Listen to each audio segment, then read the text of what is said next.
Broadcasting more than 2,000 games live and archived in 15 sports in over 10 counties in western Pennsylvania, as well as being the exclusive home for all the WPIHL playoffs and championships for nearly 2 decades. Anytime, anywhere, always there. We are the new Trib Live High School Sports Network.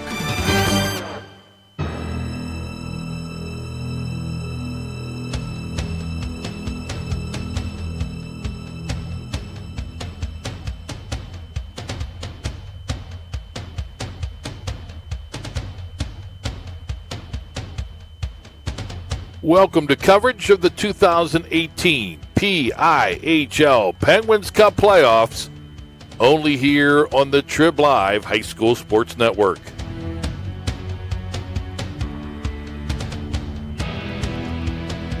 The high school hockey playoffs at Trib, hssn.triblive.com, are sponsored by UPMC Sports Medicine, by Excella Health, by Seton Hill University, by J&J Distributing, by the Mount Lebanon Ice Arena, by 380 Discount Warehouse, by AstroTurf, by Carlow University, and by Trib Total Media.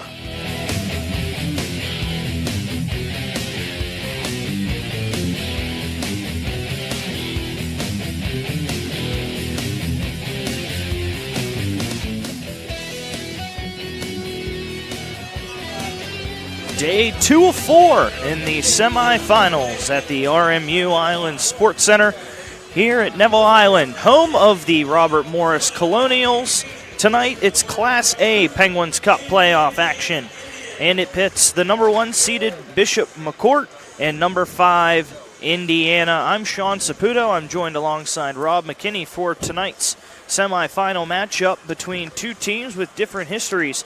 Indiana on the road towards potentially its first Penguins Cup playoff championship, and Bishop McCort looking for number 7, much of the championships coming throughout the 90s, one in 2005. And Bishop McCort comes in with a clean 20-0 record on the season. Also a first round victory over Swickley Academy 7-5 this past Thursday, and have 3 very talented international students on the team, Rob, and Alex Costero, Matt Kurlovich, and Alex Komoff. Yeah, those guys have really been tearing it up for him. And we saw one of them in just 10 games had 38 points and also 60 points to lead the way for one of them as well. And so whenever you have these players that come in, and then we're talking to their coach, John Bradley, and he was saying how they have an international program. They came in to take English as a second language. And how great is that they come in, they get to learn English, to study abroad, but also play the game that they love at a very high level with Bishop McCort, who always has a really talented hockey program, and they're excelling, and who knows, maybe in the future they might end up somewhere pretty good. And speaking of head coach John Bradley for Bishop McCort, 25th year here with the program. He was a goaltender at Boston University Division I, went on to sign with the Buffalo Sabres, played with Rochester for a little bit, and then also a former goaltender for the Johnstown Chiefs, and his son, Cole Bradley, has had an outstanding year between the pipes, and he's just a sophomore. Yeah, he has, and in that first game, he came away victorious, as the reason why they got there, but he did allow 5 goals, had a .688 save percentage. That's not exactly what you want when you come into playoff hockey, but you know, if you have a high-powered offense, you just want your goalie to keep you in games and to make sure that you allow your offense plenty of opportunities to get points and not fall behind early, and that's exactly what they did. As in that game, Bishop McCort had a 2-1 lead after the first period. It was tied 3-3 heading into the second, and then it ended 3 goals for Bishop McCort, 3 for Swickley Academy, and then Bishop McCort came away in the third, scoring 2 to Swickley Academy's 1, 7-5. So Bradley, although he wasn't superb, he did enough to win. Bradley on the season 16-0, allowed just 35 goals when facing 276 shots on the season, a .219 goal against average, and an .873 save percentage on the year. For Indiana, it will be Madison Barker in goal, who has kept Indiana in things, including 2 tough victories in the playoffs, 5-4 and 4-3 against West Allegheny in the first round. Yeah, she's been great. 88% save percentage, and she has the 2 wins, has allowed 7 goals in both those games. So that's pretty good for a high school mark. And Madison Barker, the only female, I believe, playing in this game for both these teams, and she has done a great job all season long. And you are really impressed with some of the females that come in and play high school hockey. I know that there was one that played on my high school team that went all the way and played high school or college hockey, and so it's really impressive whenever you can see a female coming in and contributing the way that they are, because it's always special for them, and for her, she's enjoyed a really nice season, and so far a great playoff. And Indiana's going to have to counteract the top 3 scorers for Bishop McCort with its top 3, and Tyler Barker led the way on the season, 43 points, and he has continued to roll in the playoffs as well. Yeah, he has. He has 4 points in those 2 games, 2 goals, 2 assists, and for a guy who is, I watched that game, and he's sneaky. He's got some skill. He's got good hands, and he can also move pretty quickly. So whenever you're a combination of good stick handles, you are a pretty fast guy, and also you can use the body well. That sets you up for success. That's why Barker has 4 points. Yesterday at RMU Island Sports Center, Moon came out on top 2-1 over Connellsville, and Burrell defeated Ringgold 6-4, setting up the Division II championship next Monday at the UPMC Lemieux Sports Complex between the Moon Tigers and the Burrell Bucks. Tonight, it's Bishop McCort versus Indiana, and then later on, it's Meadville versus South Fayette to set up the Class 1A championship at 8:30 next Monday at the UPMC Lemieux Sports Complex. Well, we have the time. We'll send it to break. When we come back, we'll get you ready for Puck Drop here from the RMU Island Sports Center. And this is the Trib Live High School Sports Network. The team at UPMC Sports Medicine doesn't just rebuild wrists and knees. They build better athletes. Athletes at every level who want to get stronger and faster and prevent injuries. Fact is, no other sports medicine program in the region is more experienced when it comes to treating, training, and inspiring athletes. UPMC, the official healthcare provider of the Penguins, Steelers, and you. Find out more at upmcsportsmedicine.com. Own your piece of hockey history with a Penguins game-used jersey. Visit J&J Distributing at www.jjdistributing.biz and check out one of their largest selections of Penguins game-worn jerseys from your favorite Pens, past and present, or call 724-752-1556. J&J Distributing buys, sells, and trades some of hockey's most prized possessions, including the Penguins game-worn jerseys, Penguins practice jerseys, minor league jerseys, and new and game-used equipment. Browse their inventory today at www.jjdistributing.biz. People ask what drives me. It's the respect I have for my opponents, the trust I have in my teammates, a coach who treats me with dignity, and a university that has faith in me on and off the field. That's what keeps me focused, why I practice harder, play my heart out. I play to win. I play for Carlo. Tell us your story using #WhatDriveYou. Carlo University is a proud sponsor of the Trib Live High School Sports Network. AstroTurf, a pioneer in sports surfacing, proudly supports high school athletics. Visit one of their 280 fields in the tri-state area to see their cutting-edge technology. AstroTurf's focus on R&D enables them to provide innovative surfaces that protect athletes and stand the test of time. AstroTurf now propels performance with iconic turf fields and legendary Recor-Tan tracks. They manufacture, build, and maintain a full range of turf and track systems for total quality control. Learn more at astroturf.com. Back at the RMU Island Sports Center, Sean Saputo, Rob McKinney alongside you for tonight's opening matchup in the Class A semifinal between Bishop McCort and Indiana. As these two teams have made its way to the semifinal, getting ready for a potential chance at a Penguin Cup final next Monday at the UPMC Lemieux Sports Complex at 8:30. The winner will take on either Meadville or South Fayette. And Bishop McCort, 6-time champions, 1994 through 1997, another in 1999 and 2005, but a dry spell lately for Bishop McCort. And Indiana's still in search of that first one.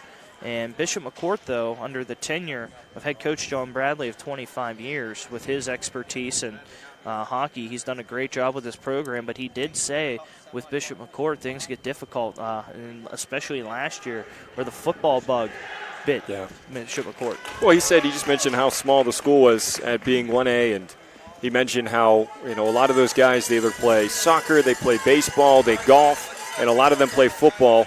And such a small school and kids playing a whole bunch of different sports, you're going to get that issue running into, having guys not being able to play due to playing another sport. And also sometimes you run into injuries, and they have suffered a couple injuries, has some of the players for Bishop McCort, but they're at a really good pace right now, and we're looking for another Penguins Cup victory.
National anthem has concluded, and we are just moments away from puck drop between Indiana and Bishop McCort.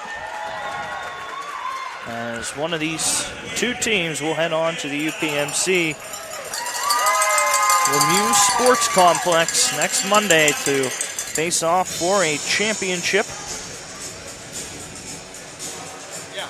Bishop McCort tonight in the home white jerseys with the kind of old schoolish Ottawa Senators look to it, with the red wraparound, McCort across the chest, and then Indiana in the road black uniforms, the bright red numbers with the white outline.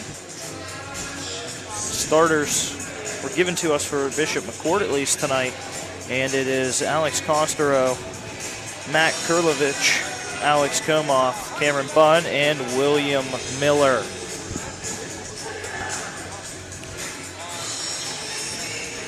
Madison Barker in goal for Indiana, 13-5 on the year, 3.14 goal against average, 57 goals allowed, stopped 401 shots, and 876 save percentage. And we mentioned him in the open, Cole Bradley, 16-0, 35 goals allowed, faced 276 shots on the season, a 219 goal against average, and a 873 save percentage. Face-off won by Indiana.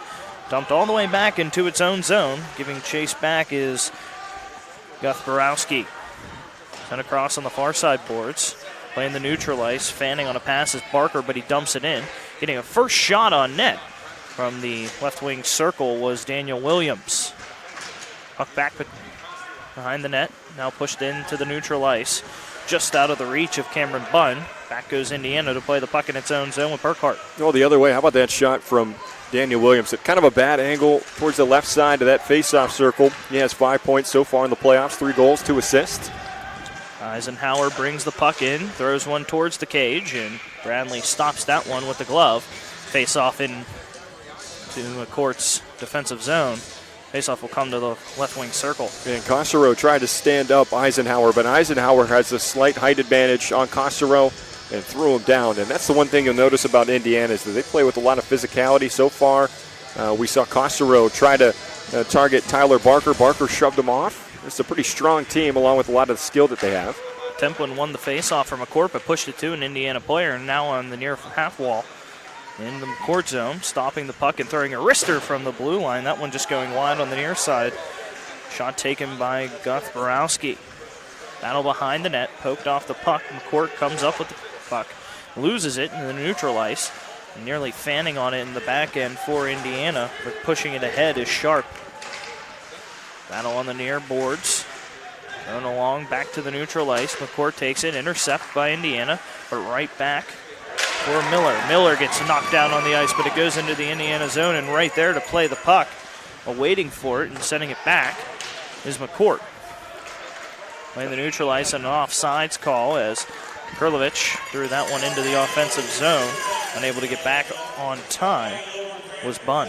And that was Luke Wachab who laid the pretty big hit. And as I mentioned, Indiana, they're pretty physical. He came right up, clean hit, hit him right in the chest, dropped him down, separated the man from the puck. Exactly what you want to do in that situation. Far dot in the neutral zone.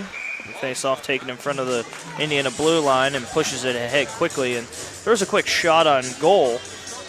And saved easily by Bradley. Shot by Jack Sikowski. Face-off on the left wing circle. It seems like Indiana, their tactic is just throw the puck to the net and try to get juicy rebounds, get those garbage goals, and you'll see them rack up the shots.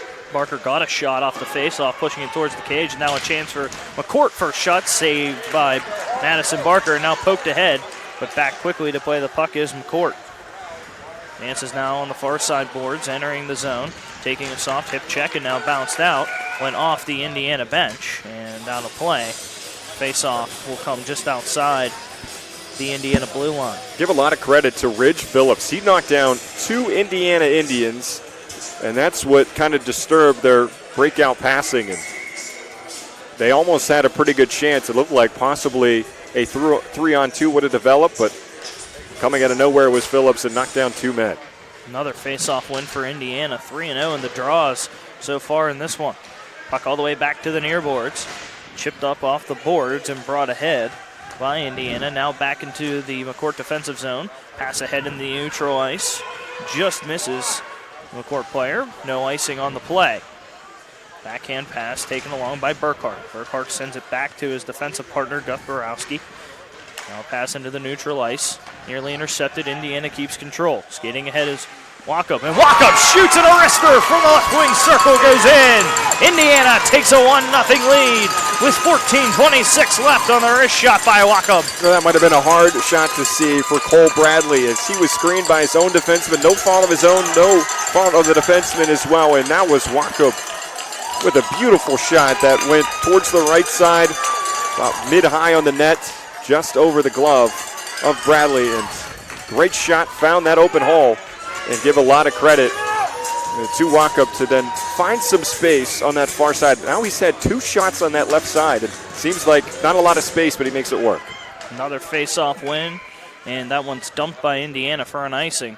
That's Walkup. This is just his first game in the playoffs, despite Indiana already playing 2.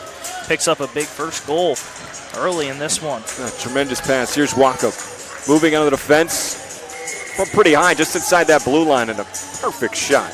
Just below the glove. Maybe Bradley got a piece of it, but hit nothing but twine. Court wins the face-off, loses it in the neutral ice. Now a shot from the blue line. That one knocked down. Is Walkup on the goal. Dumped in by Indiana to the far side boards. Duke Borowski gets an assist on the goal as well. And Edward Williams on the assists. Court with the puck. Now on the far side boards inside its own zone. Great job by Indiana on the forecheck in this one. Now a great job defensively. Now a shot, and that one a rebound attempt, and McCort stuffs it back in. It was Matt Kurlovich who got the initial shot on Madison Barker, gets the rebound, and then taps it right back in. And it is 1-1 just like that, 13:43 on the clock. And that just wasn't played well defensively. You had Kurlovich walking in, gets the shot, has it low, off the pads, gets the rebound, and polishes it off. And there was no chance for Madison Barker. Needed her defense to be right there to clean out the muck in front, but Kurlovich was able to follow his shot and finish it. It all started as he was coming near side to toe drag around the defenseman near the blue line and was just able to get around him and fought his way towards the net. That's just a gritty goal. Indiana bringing the puck ahead on the near side board. Slap shot, that one gloved down by Cole Bradley on the near post with 13:29 left first period. We are tied up at 1. Goals in this game by Luke Walkup for Indiana and by Matt Kurlovich for McCort. Face off Right wing circle in the McCort zone. Won by Indiana. Tried to pinch it back. Send it behind the boards, but now a battle on the near wall. Scrum behind the net. Puck goes all the way back behind the cage where Phillips takes the puck. Drops it off, and now McCort brings its zone into the neutral ice. Great dancing job by Costero. Costero, a wrister. That one saved by Barker. Back to the blue line. Another attempt. That one just goes wide of the cage on the far side post by Templin. Indiana clears out of its zone and then dumped by McCort. Taken back defensively. They'll send across off the boards at Williams with the puck. Williams gets his pass intercepted. Now a chance for McCort. Quick pass looking for the one-time in front where McCort was sights. And now Indiana comes in transition. Sean, you never make that far side pass unless you know that your teammate is right there. He chucked it up, and that was just the poorest turnover for Indiana. And now we have an offsides call. Eisenhower came back into the offensive zone. Williams was still offsides. Stoppage with 12:33 left first period. 1-1 score. Now, Sean, going back to that, I understand why you want to go D to D, but the defenseman wasn't there, the near side defenseman. And what you're taught in that situation, once you get that an outlet pass on the half boards, is you want to work it up the boards. Work it ahead. Don't go backwards, and whatever you do, don't throw the puck in front of your own net. Chasing back is Indiana to play the puck. Doing so defensively is Gunnar Sharp. Loses the puck behind his own cage, and now McCort comes across, goes to the blue line. Hard wrist shot. That one goes wide on the near side boards by Alex Costero. Indiana does a great job to break out. Now a soft wrister from atop the left wing circle taken by Daniel Williams and easily smothered by Cole Bradley. Indiana stops the clock with 12:02 left in the first period, tied at 1. Now Alexi Costero, he has the size. He has a great wrist shot, great power on his slap shot, but in that defensive area, whenever you're near the blue line and you try to put the puck on net, you want it to be low. You want it to hit off the pads. You want to have some juicy rebounds. I understand you have the shot. You may be able to pinpoint it, but if you have guys in front of that, you have to keep that puck low. Face-off one took a weird bounce off the half-wall boards on the near side, and now McCort comes back up with it. Soft touch pass ahead, and up ahead comes Templin. Templin on the near side. Power moves behind the cage. Sets up on the far side half wall. Now passes the puck to the blue line. Chip back down to Templin. Templin sends it to the far side half wall. And now a battle with the puck. Still has it, does McCort. Barker throws a poke check, and now the net comes off. And a stoppage with 11:34 left in the first period. Wacob now with he has a goal and also a great defensive effort. Just kind of stiff-arming the Bishop McCort player just to separate him from the puck. In doing so, the Bishop McCort player knocked over the netting. But that's what you want to see if you're Indiana. You want to use your physicality to your advantage. Now, you don't want to take dumb penalties, but at the same time, we haven't had any penalties for both these teams. And I like to see that in high school hockey as these kids, both teams. Nice, clean hits, high up, not in the head. Court with the puck, drops it back to the neutral ice. Indiana retreats backwards. Tape-to-tape pass along the blue line and dumped in an icing call with 11:17 left first period, tied at 1. These two teams met back on November 16th, early in the season, and it was Bishop McCort winning 4-3. And Indiana got first blood in this one, but McCort answered right back just a minute later. Well, Coach Bradley was saying how he didn't have some of his better players in that game, and so he's looking for a much better effort from them. However, it's tied 1-1. Hand pass batted down and now into the McCort zone. Battle along the far half wall, steering around behind the cage and bringing the puck ahead is McCort. Loses it on the far side. Chipped out by Indiana, looking to dump it, misplay, and now Barker has a chance, top of the left wing circle. And Bradley smothered it. Puck never was frozen, and Indiana gets the puck back. Barker, the captain, to the point. Losing the puck at the point. Now an opportunity for McCort one-on-one. Skating ahead for McCort. Throwing a pass in front, and it's Madison Barker coming up with the poke check. And now we have a stoppage in play as the net once again comes off with 10:36 left in the first. Oh, Aaron Burkhardt almost got himself into trouble as he came up and pinched at the blue line. And what a play there from Bishop McCort just to chip it over his stick. Could have had a 2-on-1, but kind of fell apart towards the end there. The netting knocked off. And the one thing I know, I've played here once, Sean, at RMU. These nets do not stay in place very well at all.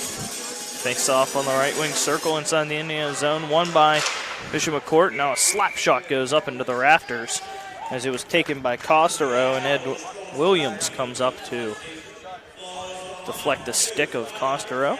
That was Costero again. Heavy shot from the blue line, but you have to keep that puck low.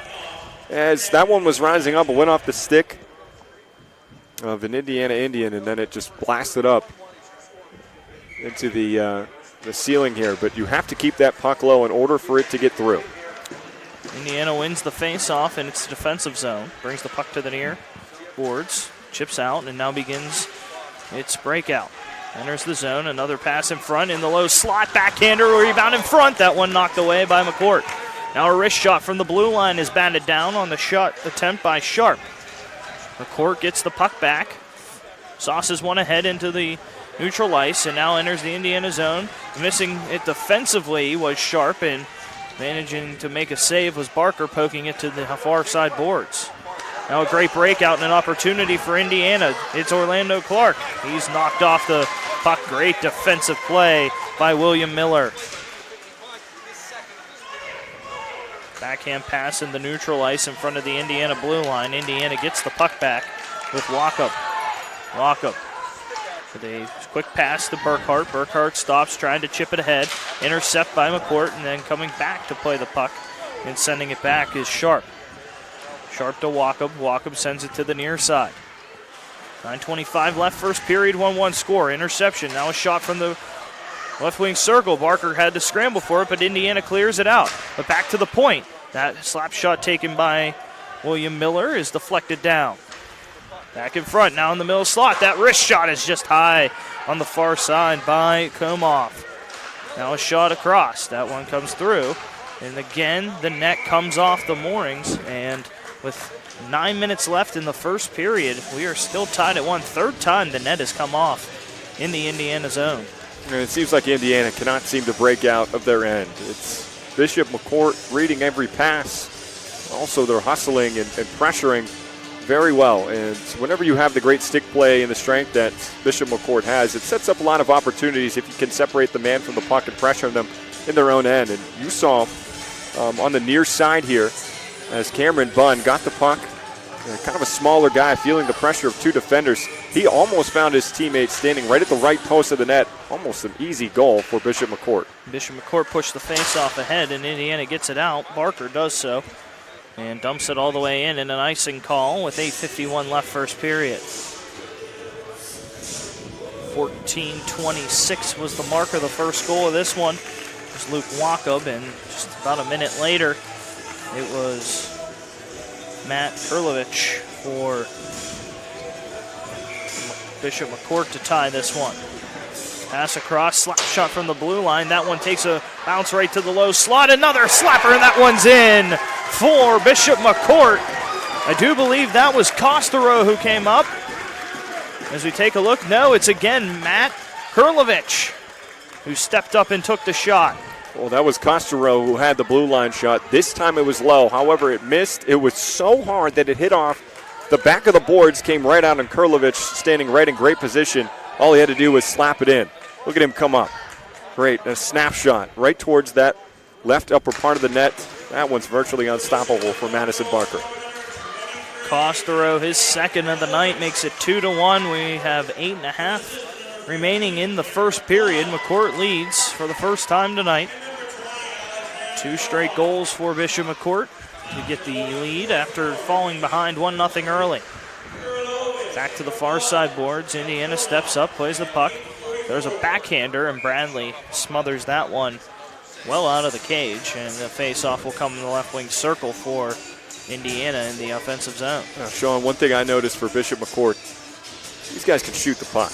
I mean, they got hard, heavy slap shots, some of the hardest I've seen in high school hockey, and they always seem to be in great position. We talked to the coach, Coach Bradley, before the game, and he said how disciplined their team was. They don't take a lot of penalties, no penalties between both these teams. Rebound attempt off the draw, and then collision between Edward Williams and Bradley, and now McCort comes ahead on its breakout.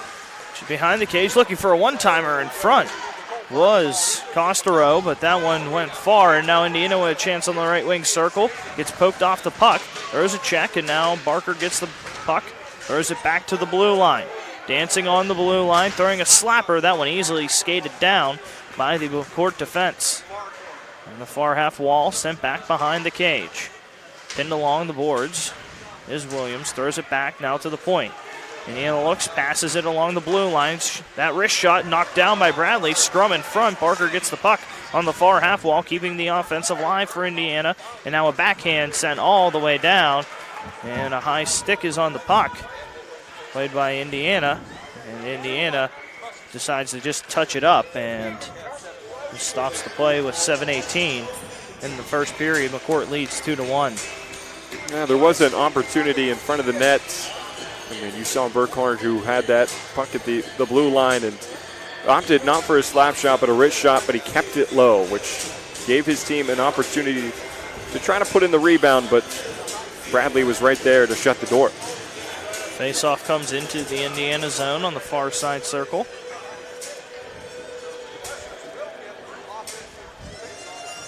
Kurlovich to take the faceoff. For McCort, clean win. Back to the point. Wrist shot deflected down, but it heads to the near half wall, and a hard check in the half wall by Indiana. Onto the far side boards. Another stiff check, this one by Barker, and we're going to get a penalty. And it's going to be a holding call. I think it's going to be on McCort with 7:05 left, first period, leading 2-1. And it will be on McCort. And the penalty is on Matt Kurlovich as he sits for two, and now a chance on the power play for the Indians. Yeah, that was Kurlovich and Barker on the far side. Barker was trying to get up the half boards, and Kurlovich was impeding his path and also holding on to his right arm. Great call by the officials. Face off just in front of the Indiana blue line, one back by McCort, and now Indiana begins its power play. Coming along the near side boards is Walkup. Walkup sends it all the way across. Intercept, though, and batted down. Great play defensively by Sharp. And that puck will pop into the bench with 6:48 left first period. Court still leading 2-1. Face off to the center ice circle. First power play of the game on the holding call on Matt Kurlovich. Face off one to the far side boards. Picked up in front of the blue line by Indiana defensively. Sent across the blue line to the near side and sent to the far half wall to begin on the chase. Hard slapper around the boards, kept in by Indiana. But McCort comes up with it, pokes it free into the neutral ice, and dumped all the way down. 6:25 left first period, 1:20 left on the power play. Well, the one thing you don't want to do on the power play is just dump and chase. You want to set up possession, you want to pass well, and you want to get the puck in with ease. You don't want to keep dumping it in because then that gives the defense time to get to the puck and clear it. And that's exactly what McCort does, is clear it into the neutral ice and just back into the Indiana zone. Indiana has to retreat. Sharp sends it to the near side boards, and they again chip it in. Played behind the cage by Bradley. Indiana now regains possession. Loses it for a split second and an easy dump for McCort. 5:45 left first period. 40 seconds left on the power play. Indiana trails 2-1. Not a shot for Indiana here on this power play. Great chip in by Indiana, though, using the skate now behind the cage. Now they collide on the far half wall and dumped back in. 25 seconds left on the power play. 5:25 left first period. 2-1 McCort. Back pass to Sharp. Sharp goes to the far side. Eisenhower loses it. Now a chance, and Eisenhower's going to take a slash. And now Indiana will take the penalty. A breakaway attempt for Bishop McCort. And Indiana decides to take the slashing penalty. It was Zachary Eisenhower. Well, that's the only thing he could do here, Sean. It was pretty egregious. Definitely a penalty, but that stopped a potential breakaway for Seitz. So that was pretty bad, but at the same time for Indiana and for Eisenhower, his only option. 5:13 left in the first period. 2-1 score, 11 seconds left on the penalty to McCort, and McCort with the puck, cycling around at the blue line. Backhand pass, chipped off, looking down low, and now a dump down by Indiana, and that one cleared back. Penalty is over. We are under 5 minutes to play in the first period. Now McCort on the power play for the first time. Held Indiana to no shots on its power play. Chipped in by McCort. Goes all the way back behind the cage. McCort does a great job chasing back, and that's Kurlovich. Kurlovich to the point. Costero back to Kurlovich on the left wing circle. Hard pass across, taken by Costero on the far blue line. Off the board, Komov. Komov down low. Komov back to on the boards, back to the half wall. To the top, to the point. Costero, slap shot and glove down by Barker, just by the far post, and a stoppage with 4:18 left in the first. I'll give him that one. That was a pretty good shot, but an even better save there for Madison Barker, who watched it all the way in. Now, take a look on your screen. There was nobody in front of the net for Bishop McCort. Just an open lane for Madison Barker to see that puck all the way in to the trapper. Face off on the right wing circle. Won by Indiana, thrown all the way back to the near side, but McCort plays it. It's Miller, sent it back behind the Indiana cage. Now playing with the puck on the half wall. Sauced ahead. Costero with it at the blue line. Costero passes it to Kurlovich. Kurlovich over across to the far circle to Komov. Komov.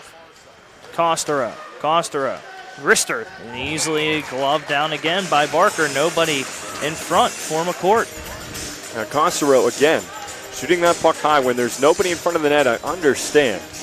And he had Kurlovich open to his near side. Once again, looking up, tries to fire it in, and he's trying to go top cheese, but you got to keep it down low. Give your team a chance to battle for it in front of the net and get a juicy rebound. However, none of his teammates are staying in front of the net. I wouldn't want to stand in front of his shot either. 30:50 left first period, 30 seconds left on the power play. McCort leads 2-1. Costero down to the near half wall to Kurlovich, back to Costero. And now Miller loses it, chipped out, and Indiana clears it some. 20 seconds left. McCort has to regroup for one last rush. Kurlovich, he throws a slapper. That one's blocked down by the shin. Now Costero, his wrister. That one just goes wide on the far post. Miller plays it. Miller on the blue line. Sends one down behind the cage. Sent back around. Power play is over. And it comes out right by the penalty box. And McCort has to retreat. Miller throws it off the boards to Costero. Pokes it into the neutral ice. And now Kurlovich skates in the middle. Goes to the middle slot. Sends it to the far boards. Taking a stiff check along the far boards for McCort was Bunn. Now on the far half wall, we got a stick on the ice. Scrum between two players from each team. Pulled out by McCort. Bunn with a slapper on the circle. That one knocked down by Barker. Back to the middle slot, and another shot by Bunn goes wide on the near side post. Now to the point. Miller a slap shot. That one well wide on the near side. The puck and now a chance for Indiana as it's chipped out. It's Eisenhower. Eisenhower looks, throws a soft wrister, and easily saved by Bradley on that sharp angle shot from just in front of the red goal line. With 2:28 left in the first period, 2-1 McCort. Yeah, bad angle on that far side, but Bradley in great position, hugging that right post. He's a little bit deep in his net, but still able to shut down really any open hole that could be to his right or to his left, or even 5-hole. His stick was right in the right place. But for Bishop McCort, great possession time as we have a quick shot on net, easily saved by Bradley. Great possession time, great puck control. They're moving the puck well. That's exactly what you want to see from a power play, what you saw from McCort. They didn't get great opportunities because Costero just shot it too high the whole time. But if you keep that puck low and if you move the puck as greatly as they did, you have a lot of great opportunities on the power play. Indiana couldn't do that on their first power play. Face off on the far circle in the McCort zone. Won by McCort. Chipped ahead, and now a chance for McCort one-on-one. Dancing to the middle slot and losing possession of the puck, and now we have scrum on the far half wall. Battle for the puck. So we have a couple players just swinging around. Indiana comes up with it on the near side boards. Eisenhower enters the zone. Eisenhower throws a wrister. That one goes to the far side, wide of the cage. And now a backhand pass by Miller. Taken by Sharp. He slaps one, and it goes right to Bradley. And Bradley smothers the puck with 1:54 left in the first period, and it's still 2-1 Bishop McCort. Well, Sean, I figured out who the aggressor is for Indiana, and that's Burkhardt. He seems to be in every physical play between, Indiana and Bishop McCort. If it's a hit that goes against him, it's, Burkhardt who's involved. If you see an Indiana player delivering a hard check, it's Burkhardt. And a couple times he's been yelled at by the officials to kind of keep his temper down. We'll see how that transpires as the game goes along. Court sends it all the way around to the far side boards, and Burkhardt has to retreat. Now off the near side boards, chipped in, stolen away by McCort. Blue line to blue line pass on the far side boards. Now back to the near side boards, and Indiana tried to pinch in to intercept right in front of the Indiana blue line, and now stolen away. Comoff with a wrister. That one just goes high over the head of Barker. Now on the far side, Bunn a shot. That one saved with the pad, cleared off to the side by Sharp. Comoff, no look pass to Costero at the blue line. Costero sends it back to Bunn. Bunn looking for the one time in the middle slot. That one knocked away by Sharp. Now Indiana chips it ahead, and Indiana gets the puck out of harm's way. And near interception, but it goes into the McCort zone. Have to quickly retreat back, and they decide to run it with the defense. Costero chipped in, and now back behind. Comoff on the half wall. Comoff is hooked up. Comoff sends it back, and Costero regroups with Miller. Miller at the blue line dumps it in. Quick change for McCort. 30 seconds left, first period, 2-1 Bishop McCort. Intercept. Now a pass ahead, chipped in. The rest is on the blue line, back to the neutral ice. Soft check on the near boards. Frees the puck. Back to the neutral ice, Miller. He gets it down to the blue line and backhanded in by McCort. Indiana regroups on a steal. Now in the neutral zone, loses the puck. Sends it back to the near side boards. Skating ahead, Edward Williams makes a power move to get past the defender. On the low circle, a shot. That one saved by the shoulder of Bradley. Dumped back by McCort. And that does it for the first period, with Bishop McCort leading Indiana with a score of 2-1. And we will get ready for the second period shortly. We'll send it to a quick break. You are watching the 2018 PIHL Penguins Cup High School Hockey Playoffs, sponsored by the PIHL, only here on the Trib Live High School Sports Network. Check out the new Trib Live High School Sports Network on social media this season. For breaking news, scores, pictures, videos, links to our articles, and more, follow us on Twitter and Instagram under the handle Trib Live HSSN. Get in the conversation on Facebook at facebook.com/TribLiveHSSN. And on our YouTube channel, you can find thousands of interviews with local student athletes and coaches, plus highlights and full games. The spot for Western Pennsylvania high school sports on social media this season is the new Trib Live High School Sports Network.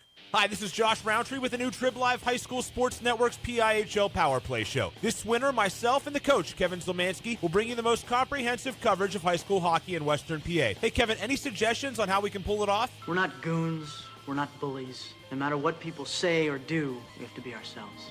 Okay. Well, word is that you've been letting success go to your head a bit. Hey, what I do is none of your business. Is that clear? This should be a fun season. It's the PIHL Power Play Show every Wednesday night at 8 o'clock on the new Trib Live High School Sports Network. After one period of play from the RMU Island Sports Center, it's the Bishop McCort Crusaders leading the Indiana Little Indians 2-1. 2 goals in that period by Matt Kurlovich, and 1 goal for Indiana started things off. It was Luke Walkup. And all these shots taken here for Bishop McCort, especially towards that latter part of the first period, have just been tremendous from the blue line. They're getting a lot of help from their defensemen. They're showing great speed. They're using their size to their advantage, and they are possessing the puck for long periods of time. Now a shot from the slot and a save by Barker. Back to the point, Miller on the far side. Sends it back behind to Bunn. Bunn, there's a soft pass. Comoff to the low slot again. Another shot, a rebound in front. Barker has a chance to make a save, and then a backhand goes wide. Barker had a lot of traffic in front. Now back to the low slot. Costero back to the low slot looking for Comoff, and it comes out. But it's kept in by Miller at the last second. Another soft check into the boards by Aaron Burkhart. He backhands one out to the neutral ice. Miller gave chase. Indiana backhands it in with its captain, Barker. And a change for the Indians. Near side skating ahead is Costero. Puts on the brakes towards the center red line and dumps it in. Josephson playing the puck, now back. Burkhart. Burkhart begins the breakout for Indiana, goes to the far side. Hard pass played by the back of the stick, and now an intercept.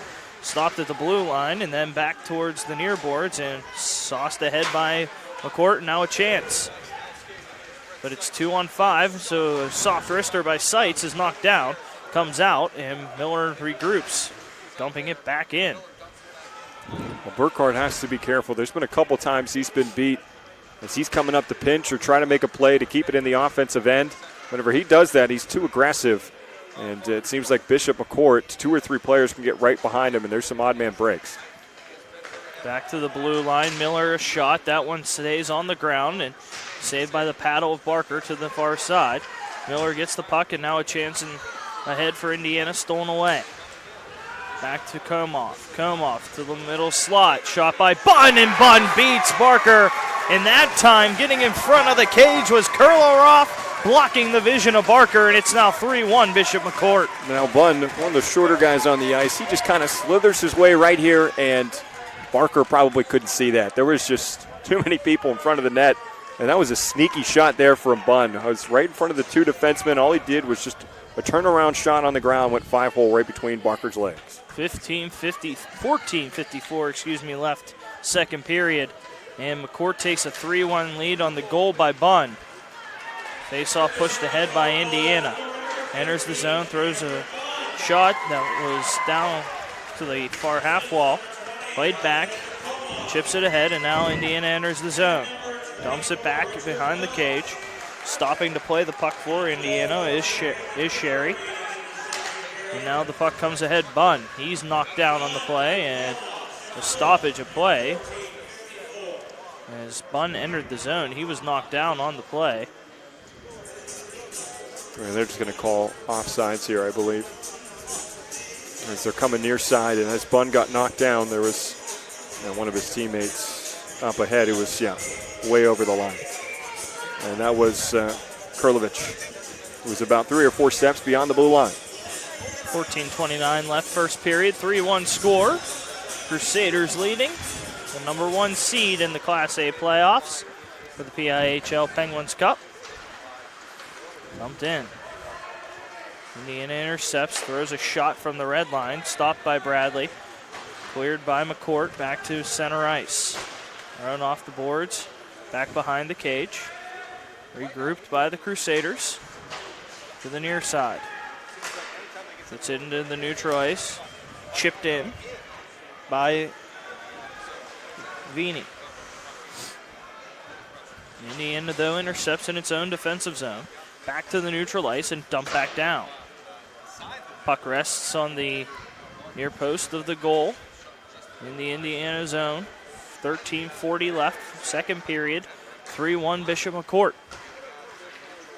Far side play with the puck by Indiana, sends it to the near side. Offense having issues entering the McCort zone and getting some shot opportunities. As compared to the first moments of the game, McCort dumps one down and an icing will be called with 13:25 left second period. We did have a big hit here near side as Mitchell Connect came up and stood up. An Indiana defenseman, that was Zachary Wood, who got hit hard near side here. As we have Wood coming in. Here comes Connect. Bang! Crunch up against the glass. And that's what you want to do if you're Bishop McCort, as you know Indiana's going to come out here. They're going to try to hit a lot, separate man from puck. If you do that yourself, it's one of the reasons why they're up 2 goals. McCort enters the zone, and another whistle stops play, and we are going to have a penalty on Indiana.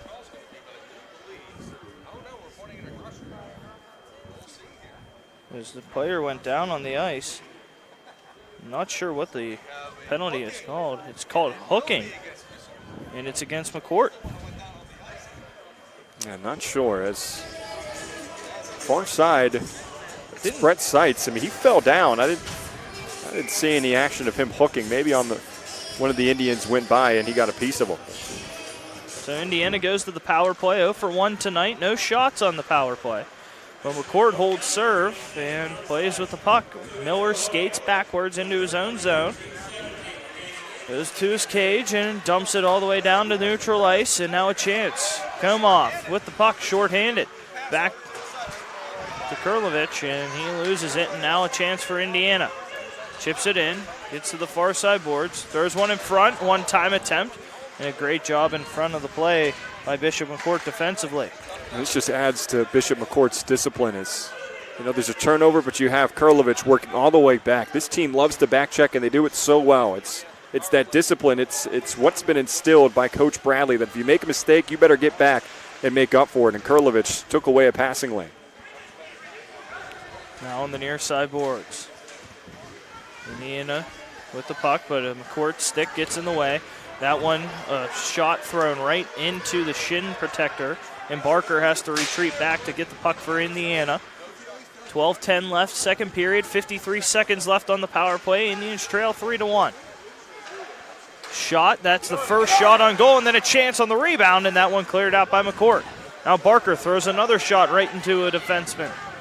Another wrister, and that one, Bradley finds a way to get some vision and makes the glove save and stops the clock with 11:54 left in the second and 38 seconds left on the power play. I like what I saw here from Garrison Sharp as he was coming near side, and one of the popular tactics you have as an offensive player to separate the defenseman from yourself is to stop abruptly, pull that puck back, and look for one of your teammates that was trailing. Sharp did that well. He passed it far side, had an open Baker. Baker, a couple chances to the net, one went through, and that was one of their better opportunities in this game, and it came on the power play. Whenever they were able to possess the puck for longer than a couple seconds and actually set up an offensive play. Indiana loses the puck, and a great job to chip it in by Kurlovich. And now Indiana has to retreat. 11:30 left, second period, 14 seconds left on the power play.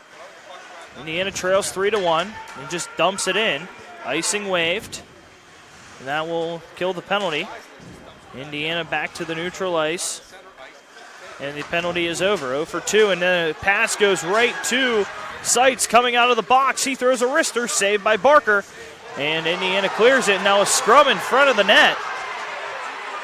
Two players going down, and it's dumped in by Indiana, settled by Bradley. Bradley goes to the far side boards with the puck. Ahead, just out of the outstretched reach of Kurlovich, and icing called. Seitz is begging for a penalty call here. He comes out of the box near side, shot right at the chest, and then you have, a scrum towards the end. There we have it. And Seitz is trying to say that was holding as Garrison Sharp was right there, and he seemed to pull his hand off. The official was standing right to their right behind the net and watched it all the way. He must not have seen anything. Seitz might have tried to sell that one just a bit. Checking the far half wall. Indiana with some offensive zone time right now. Goes behind the cage, but again, McCort so clean defensively. Gets the puck out of harm's way. And backhanded in by Indiana, and now it gives McCort time to regroup on the dump and chase. Trying to stop it at the blue line, and giving a dive was Guth Borowski. Goes all the way back where it's taken by Sharp. Sharp, spin move behind the cage. He's knocked off the puck. Great play by McCort. Great. Dumps it all the way back to the far side now. Sharp along the boards. Plays the puck, and now a pass to the neutral ice. And again, McCourt's going to come free with the puck. Behind the cage, Kostero. Kostero sends it to the neutral zone. Indiana has to retreat all the way back. Guth Borowski passes it to the blue line. Now enters the neutral zone on the far side. Does Indiana, and a great stiff check along the far side boards by Phillips. It seemed like Phillips might have gotten the worst of that. Back in front of the cage, Ridge Phillips. Passes it to the neutral ice. Great pass to Komov. Komov Drops back, sends it to the left wing circle. Now a pass in front, looking for Kurlovich. Knocked free by Indiana, but sticking with it. Now a shot, and that one goes high into the mesh by Alex Costero. Clock stops. 9:14 left for second period. There's that hit from Phillips, and he definitely got the worst of it as he ran right into Eisenhower, standing in at about 6'1", I'd say, Eisenhower. And he was able to fight off that check, but you got to give a lot of credit to Phillips. Although you get knocked down, you may have received the worst of it. You did your job. You separated the man from the puck. Face off in the left wing circle. Goes back behind the cage and around to the near side boards. Indiana backhands it out. And Indiana having trouble, but now a chance for Indiana ahead. Barker with a wrister and in. Barker scores! Going on the short side of goaltender Cole Bradley. Barker on the turnover gets the wrister and the unassisted goal with 9 minutes left in the second period, and it's 3-2. Not well played here by the Bishop McCort defense as the puck was rolling around. Barker somehow got it. Went short side right underneath the blocker of Bradley. Just a beautifully shot puck there from Barker. Head up all the way, knew exactly where he wanted to go. And now Indiana, it seemed at points in the latter part of that first period, early parts in the second, they really didn't have too much life. That goal is huge from their captain. They're down by 1. 3-2 score. Indiana's first chance, gets the puck back. Barker, another wrister. That one just goes wide on the far side. And now a rebound attempt in front. Bradley covers it. Bodies down in the crease. And the clock stops with 8:45 left in the second period. Indiana getting some offensive zone pressure after cutting the lead to 1. And like I said, it's pretty amazing what a goal can do to your team. And sometimes it takes a penalty. You know, it takes something like that. But you have Barker fighting his way towards the net. And whenever a guy scores a goal, especially your captain, he kind of puts the team on his back. He gets, some more adrenaline. Your team just kind of hits it another gear. On the far side boards, Court chips it deep into the Indiana zone. Back to play it is Burkhart. Throws it off the glass and out of play. Clock stops with 8:26 left in the second period. 3-2 score. And the face-off to the left wing circle in Indiana zone. And hockey's a game of momentum shifts. And whenever you score a goal, a timely goal, an important goal from your captain, he cheers on your bench. I mean, they get fired up. They come in and they play it at a higher level than they had been. And for Bishop McCort, if one thing they want to do, if they want to maintain this lead, if they want to keep the energy, they need a quick goal here. And that might just silence the fans and silence the Indians. McCort wins the face-off. Wrist shot saved by Barker. Rebound opportunity in front. There's a shot knocked down by a skate. Burkhart off the boards, dumped down, and an icing call with 8:20 left in the second period. 3-2 the score. Excuse me, 8:14 left, second period. 3-2 score.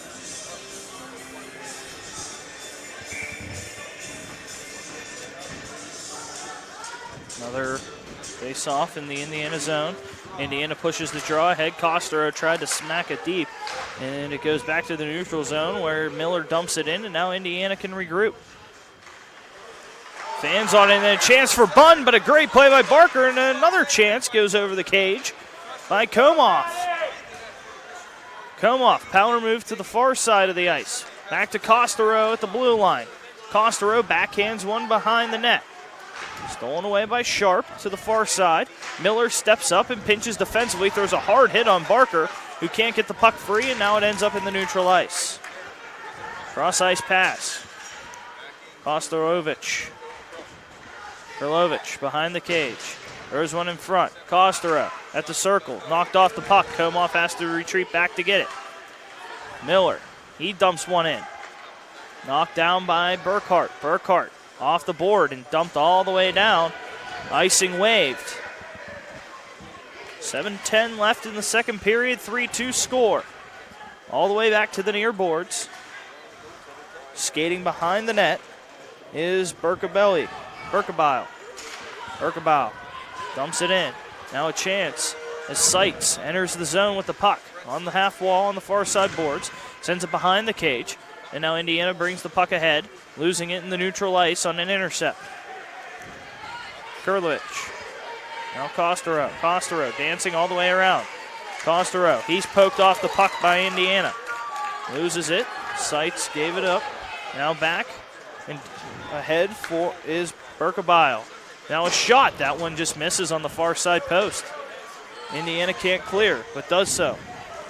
Burkhart enters the zone. Burkhart or wrister. Blocker saved by Bradley on the near half wall. Burkhart went for a no-look backhand pass, intercepted by McCort. McCort enters ahead. Throws a shot. Barker makes a save, cleared out by the rebound. Defensively making a play is Eisenhower, and all the way back down, and icing is called with 6:03 left in the second period. 3-2, Bishop McCort. And it seems like Indiana is starting to wear down just a little bit of stamina. And their energy level is going down a lot, mainly because they're icing the puck. They're not setting up any offense. They're moving back and forth way too much, and they're causing, they're getting a lot of turnovers against them. That's now, 3 icings in a span of about a minute and a half for Indiana. You just can't have that because you leave tired bodies on the ice. Bunn behind the cage, sends one to the slot. Kurlovich, he throws one down low. Barker makes the save, and then the rebound, and she smothers it with the glove. With 5:51 left in the second period. There's a good opportunity in front for Bishop McCort. Oh, the way Barker is and the way she plays. She's right on the top of that crease, great position. And she's tremendous in the butterfly. Now losing it in his skate is Komov in the middle slot. Barker off the boards, tried to get it deep into the McCort zone. But a great play defensively by Barker, and he enters. Barker gives chase with Miller. Miller tried to backhand it. Barker pins the wall to keep it in. All the way to the far side boards. Bunn, he takes a check but bounces off and enters the neutral ice, and now the Indiana zone. Bunn atop the left wing circle. Loses the puck, he's picked off. And back into the neutral ice, and Indiana had a near opportunity and another chip in. Settling in front of the McCort blue line, dumps it in. On the far side, giving chase to the puck is Allison Arton. Dumped back in by McCort, line change for Indiana. Drops the puck. Sharp. Tic-tac-toe passing with his D partner, Gus Borowski, who takes a spill. And a great curl and drag by Kurlovich. But a great play defensively by Indiana. 4:45 left, second period. Dumped in. Sharp off the near boards. And then swung off, intercepted. Indiana pokes it in. There's Daniel Williams poking it in. He gives chase. Thrown off the glass and dumped down, and this should be an icing on McCort, and it is with 4:28 left in the second period. 3-2 the score. You don't see a ton of offense here in this period. A little bit different from the first. Both these teams are seeming to tire out just a little bit. Obviously, you get that as the game develops, but when you take a look at Class A, you don't have a lot of kids, so you have about 3 full lines and not too many lines of defensemen that are coming out and playing a lot. You want your best players on the ice. Another shot and a chance and a score! Indiana got a rebound attempt. The official might be waving this one off as Bradley cooked contact.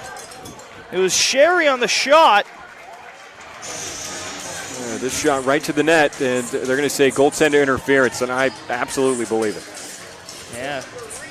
There's a knockdown in front. It was Nick Wood for Indiana who was in front of the cage. Sherry got the goal. Here's a wider look at it. Indiana dances at the blue line, throws the shot, and that's hit or miss as the officials saw the Indiana player, but McCort may have actually pushed it in. Yeah, after taking that second look at it, it might have been Bishop McCort who shoved Wood. Now here's the rule. I mean, they have to make sure that if you're pushed by the defenseman, you, as the offensive player, I mean, they're expecting you to get out of the goalie's way. If you're shoved, you don't go down easy and fall right on the netminder. You try every way you can to get to not impede the path of the netminder, and the official must have thought that Nick Wood went down just a little bit too easy. At the blue line, McCort throws a wrister, saved by Barker with the right pad. Turn to the far side boards off the rebound. And now a chance for Indiana to enter the zone, 3-on-3. And an offsides is called as Sherry stepped just across the blue line with 3:42 left, second period, 3-2 the score. If you're a working professional ready to move up in your career, Seton Hill University has a program just for you. Seton Hill's adult degree program offers flexible undergraduate degree courses in areas like accounting, criminal justice, business, and human services. The adult degree program has 5 start dates a year and offers convenient course times, financial aid, a 96% placement rate in career services for life. Register for our next info session at setonhill.edu/ADP. Seton Hill University, this way up. Again, Bishop McCort slowing down the game a little bit, icing the puck with 3:21 left in the second period, holding on to a slim 3-2 lead. And Bishop McCort has a much shorter bench than that of Indiana. So if Indiana wants to win this game, they're down by 1. They just have to wear out Bishop McCort, wear out some of their star players. McCort wins the face-off, pushes it in the neutral ice, turns the puck over, but a great play to keep the puck moving ahead. And now pushes it down.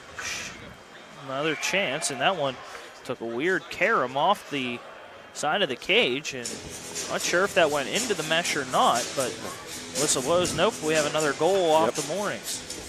Now, we'll probably have that about 4 or 5 more times, I'd say. 3:03 left, second period. 3-2, McCort leads Indiana.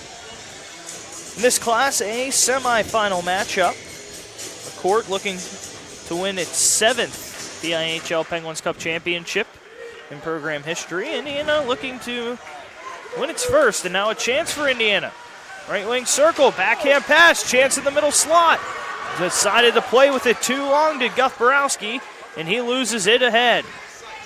McCort gets it all the way back into the Indiana zone, and that was one of the best rushes Indiana's had offensively. In that situation, you have to get the puck off your stick as quickly as possible, especially when you have your teammates in front of the net.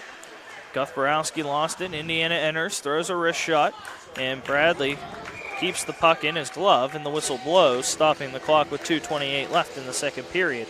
3-2 Crushers.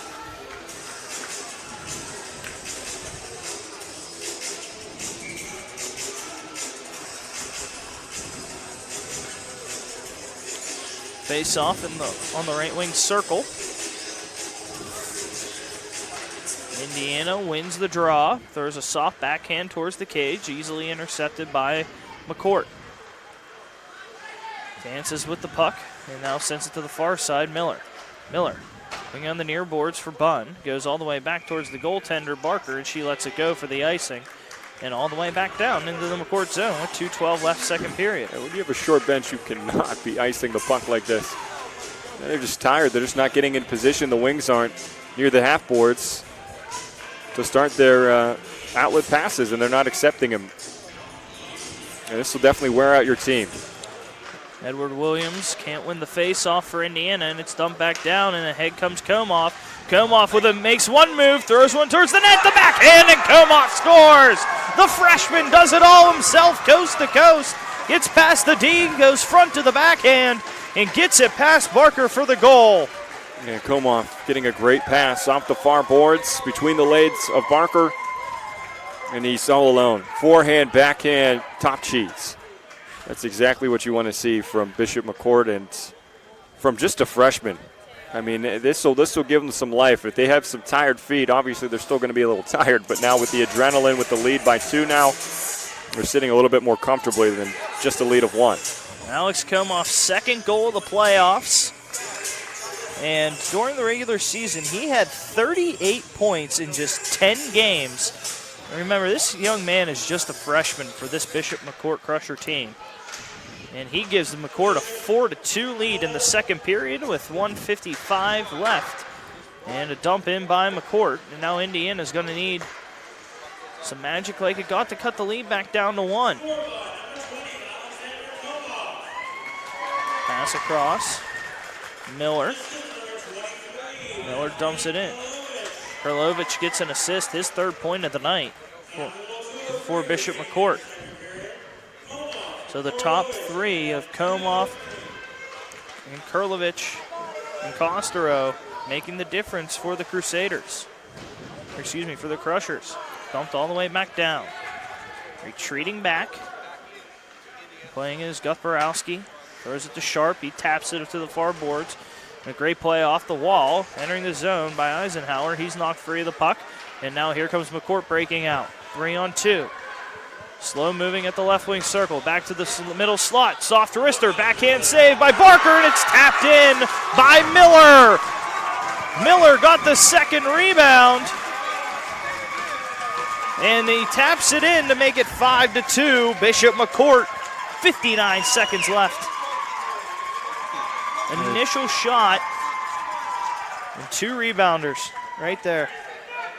And William Miller, he was in the right place at the right time. And you have Bishop McCort, who you have some skill, you have some razzle-dazzle, but you also have some of these gritty guys who aren't afraid to stand in front of the net, pick up that loose change. And that's exactly what you want to do for Bishop McCort, now taking a 3-goal advantage. Colt Berkebile had the first shot at it. Couldn't catch who got the second, but Miller filling the goal on the second crack. Now another opportunity. Along the goal line, a shot. That one saved, and now Barker comes through with the puck, backhands it to the neutral ice. Stolen away, drop back.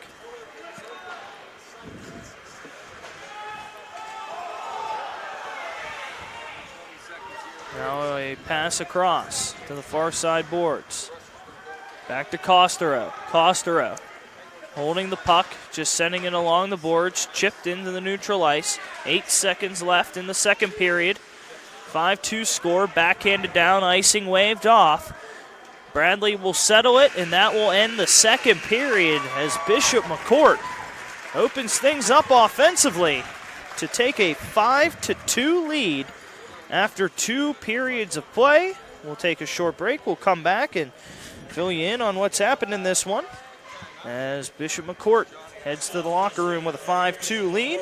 You are watching the 2018 at PIHL Penguins Cup High School Hockey Playoffs, sponsored by the PIHL, only here on the Trib Live High School Sports Network. Hit the ice at Mount Lebanon Ice Center, offering the most comprehensive instructional programs in the area, including hockey, figure skating, and learn-to-skate classes for all ages and ability levels. Classes start soon along with senior and developmental hockey leagues. Mount Lebanon Ice Center also hosts Friday night teen skates and Friday after-school skates for younger children. Birthday party packages also available. Mount Lebanon Ice Center, serving the South Hills for more than 35 years. Call 412-561-4363 or go to mountlebanon.org. For a weekly in-depth look at boys and girls high school basketball in the district, log on to the WPIAL Roundball Report every Wednesday at 6 p.m. here on the Trib Live High School Sports Network. Join experts Chris Harlan, Sean Myers, and James Dotson for coaches' interviews and the latest hoops news around the WPIAL. Oh, and Don Rebel is back on the show as well.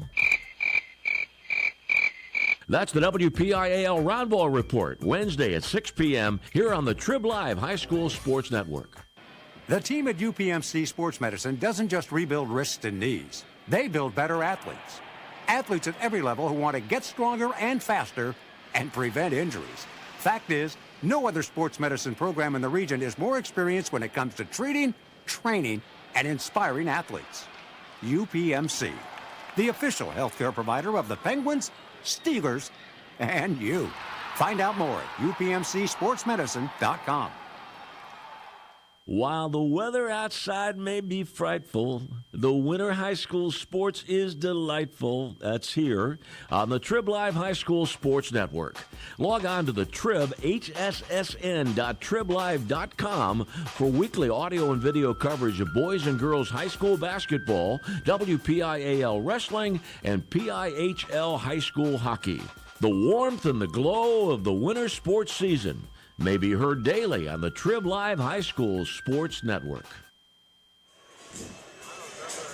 Intermission report here on the Trib Live High School Sports Network. 5-2, the Crushers of Bishop McCort leading the Indiana Little Indians after 2 periods of play. And remember, we are going to have our PIHL Semifinals hockey highlights after the game.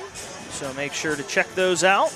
And now we will give you our Mount Lebanon Ice Arena scoring summary after 2 periods of play. Oh, Indiana struck first as Wakup got on the board, and that was a shot from just outside the left face-off circle on the far side, and well placed. But then it was all Bishop McCort there for a little bit as Krlovic tallied 2 goals, one in the early parts in the first, and then the second was at the 8:35 mark, both pretty impressive.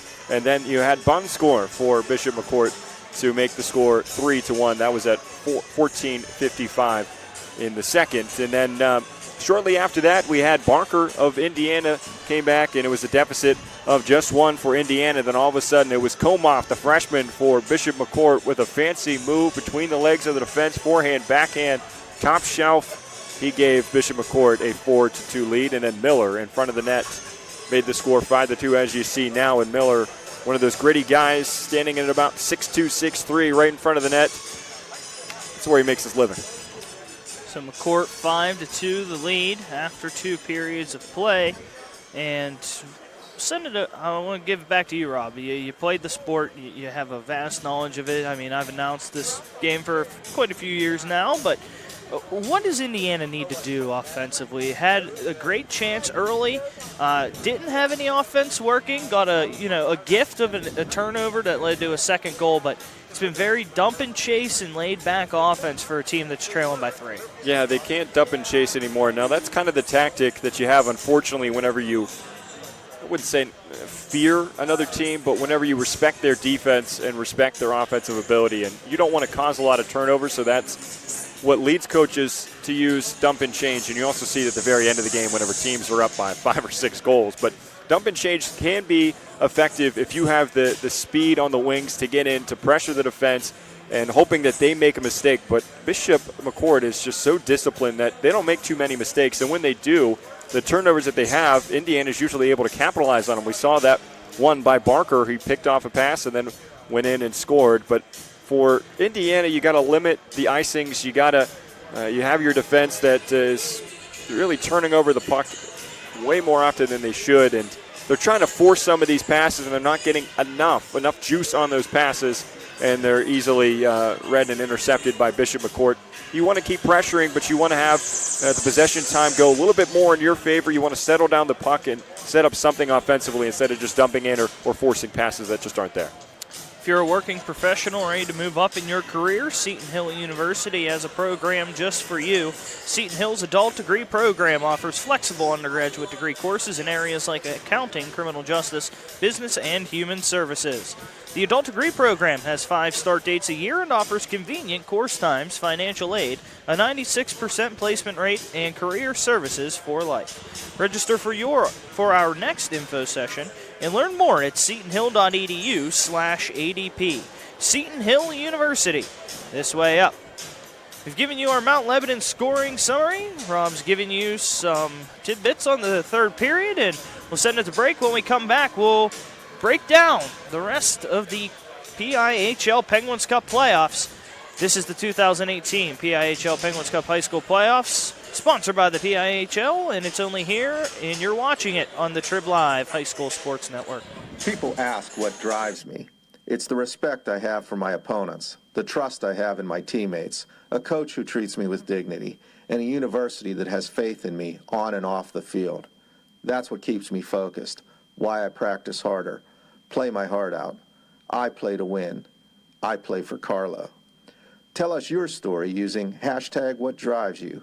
Carlo University is a proud sponsor of the Trib Live High School Sports Network. AstroTurf, a pioneer in sports surfacing, proudly supports high school athletics. Visit one of their 280 fields in the tri-state area to see their cutting-edge technology. AstroTurf's focus on R&D enables them to provide innovative surfaces that protect athletes and stand the test of time. AstroTurf now propels performance with iconic turf fields and legendary Recor-Tan tracks. They manufacture, build, and maintain a full range of turf and track systems for total quality control. Learn more at astroturf.com. Own your piece of hockey history with a Penguins game-used jersey. Visit J&J Distributing at www.jjdistributing.biz and check out one of their largest selections of Penguins game-worn jerseys from your favorite Pens past and present, or call 724-752-1556. J&J Distributing buys, sells, and trades some of hockey's most prized possessions, including the Penguins game-worn jerseys, Penguins practice jerseys, minor league jerseys, and new and game-used equipment. Browse their inventory today at www.jjdistributing.biz.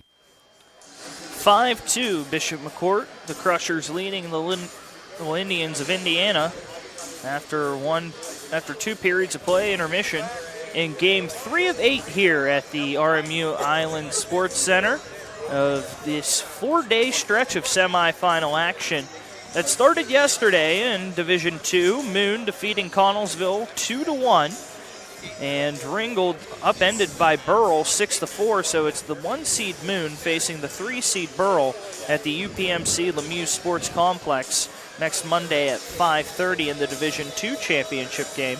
In the Class A championship game, the winner of this one will face the winner of the nightcap here. And it's the 2nd-seeded Meadville against 6th-seeded South Fayette. And the winner will face the winner of this one also Monday, March 19th. That game at 8:30 at the UPMC Lemieux Sports Complex. And in Class 2A, things with a shakeup today. In Armstrong was 8-2 victors over Franklin Regional in the first round, so Armstrong will face now Upper St. Clair tomorrow at 7 o'clock here at the RMU Island Sports Center. Upper St. Clair was defeated by Hampton 6-2 on Thursday, March 8th. Well, it came to the attention of the PIHL that Hampton had a player that was ineligible to play. So Hampton now forfeits the game to Upper St. Clair. So Upper St. Clair gets a second crack in the playoffs and moves to the semifinals to face Armstrong.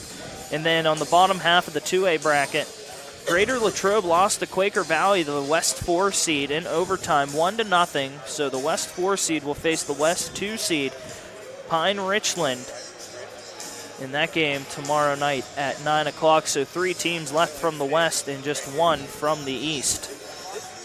In Class 3A, it will be the number 1 seeded Peters Township Indians looking to defend its PIHL Class 3A championship, and will do so in a rematch of last year's semifinal against North Allegheny. That one at 7:15 Thursday night here at RMU.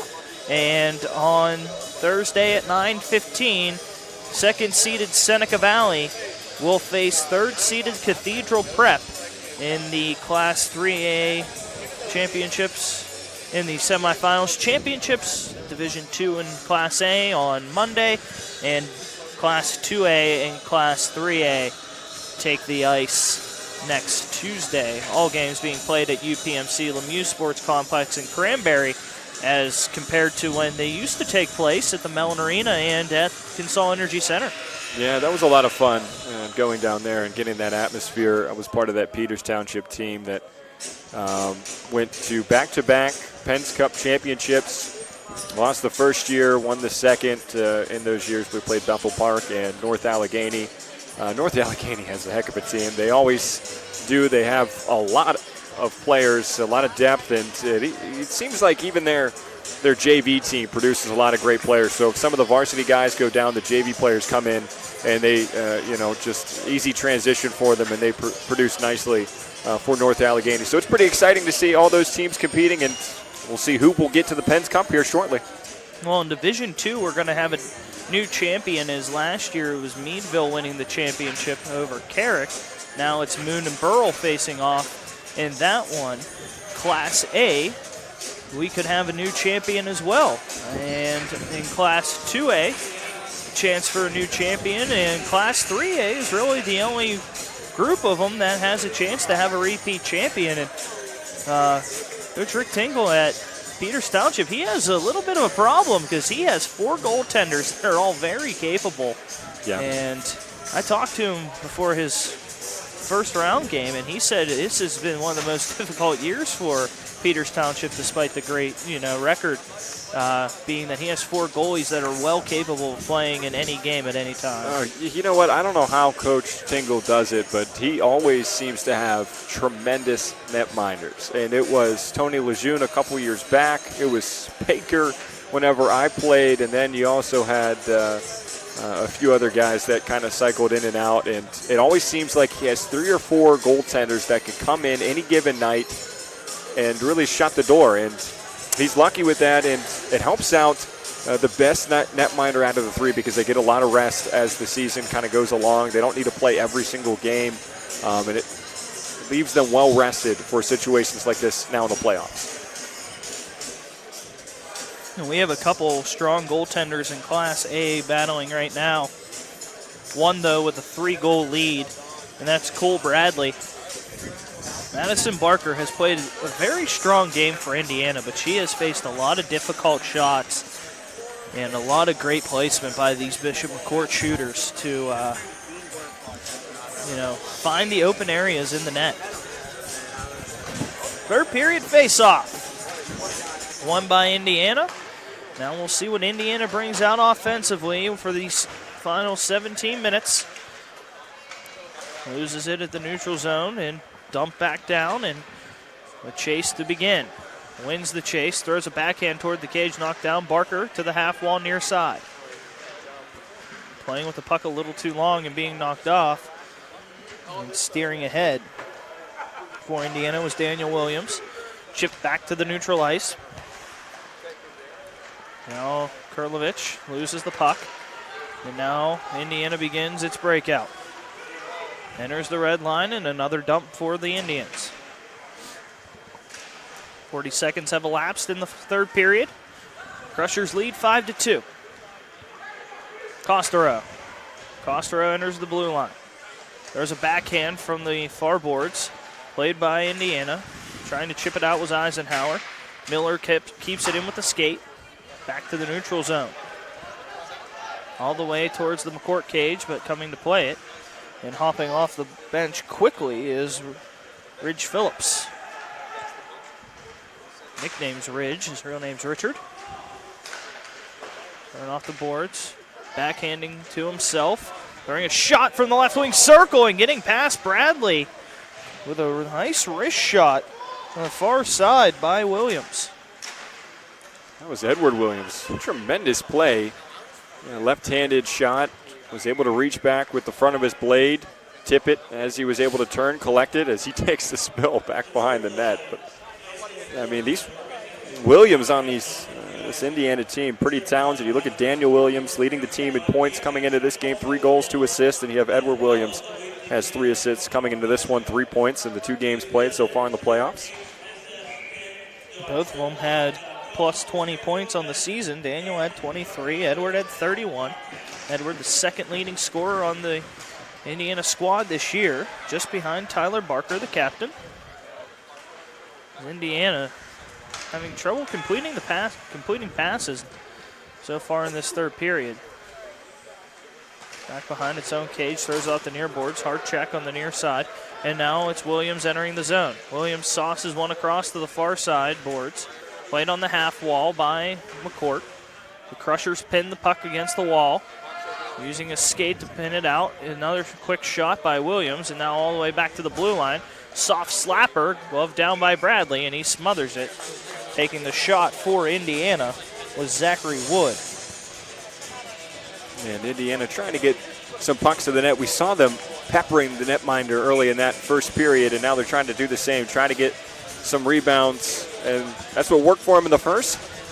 If it ain't broke, don't fix it. And it kind of seemed like in that second period they were trying to do that, didn't work as well for them. Here in the third, they are now getting a little bit more shots on the net. Luke Walkup had a chance. Now it's another opportunity from a sharp angle, and it takes a weird bounce off the boards right back to McCourt's defense. And back in the intercept and neutral ice by Sharp, who dumps it down on the cage. Stopped in front by Bradley. Shot by Barker. Settled down by Walkup. And cleared out, but Barker gets it right in front of the blue line. Barker fans on a shot, stolen by the Crushers.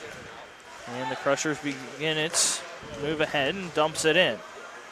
Barker will get it behind his own cage. Goes to the far side of the ice with it. And now he has a chance to poke it ahead. He loses it, and now Barker comes up with the puck. Barker, he'll enter the zone. He stops at the blue line. Hard wrister right at the catching glove of Cole Bradley. And that does it for that possession. Yeah, Kurlovich just couldn't get that puck. Trying to go down in front of Barker, but Barker with a heck of a shot, but there was nobody in front of the net. Bradley saw that one and easily found it right into the big net, or mitt, should I say. 13:51 left, third period. 5-2 Crushers, dumping it in. Back behind the cage. Indiana trying to steer it along the near side boards, but a great play along the boards defensively by Brady Viti. Dumped in by Indiana. Vini gives chase at the puck, backhands it. Now to the point. Shot, that one knocked down. Shot opportunity for Indiana, taken by David Josephson. But all the way back, Guth Borowski. Borowski gets it back. Guth Borowski backhands it, loses his stick, and trying to use the skate, but McCort chips ahead. Eisenhower, slow moving with the puck, gets knocked off it. Now a pin in front of the scorekeeper's box and back down behind the Indiana cage. Falling down on the play is Josephson, and that allows McCort to get a chance in the slot. Shot saved by Barker. Rebound attempt is stuffed away by Barker as well. Backhanded out all the way down, and the icing waved off.